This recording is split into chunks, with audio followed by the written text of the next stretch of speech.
In Excel 2003, one of the handy things was that if you clicked File in the menu, at the bottom of the File menu it would remember the last 4 files you'd had opened, and you could go to Tools and Options and increase it to a maximum of 9.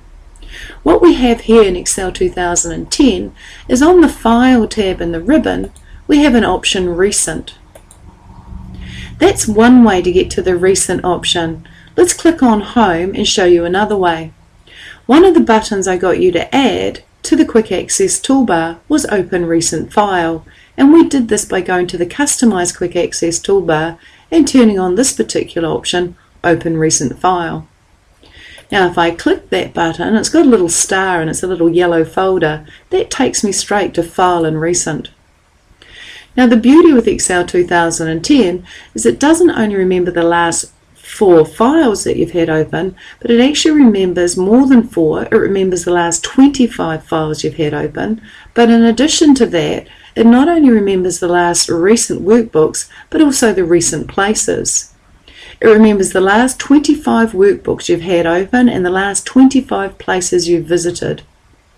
And this makes it really easy to quickly return to a file that you work with on a regular basis, or quickly return to a location that you work with on a regular basis.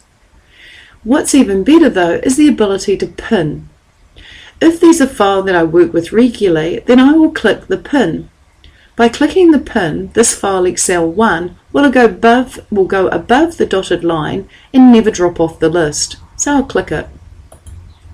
In alphabetical order, you see Excel1 appear above the dotted line, and this will stay permanently on my recent workbooks list, whereas those things below the dotted line will eventually drop off as I open more files.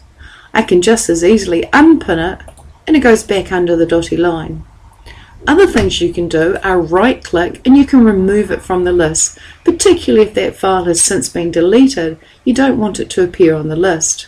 You can also clear all the unpinned workbooks from your list to start with a clean slate. Now if you don't want to pin a file but you actually want to pin a location, you can do so also by clicking the pin.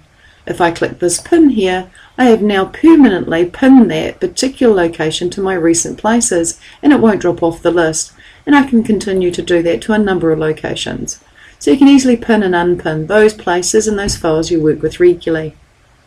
Now the other thing is you may want to increase it from 25 places and 25 workbooks to the maximum of 50. To do this, you would click the Options command, you would then click Advanced on the left, and you'd scroll down to this option here, Show this number of recent documents, and this is how many documents are shown in the recent documents list and how many places as well. So I'm going to increase that to 50, and OK.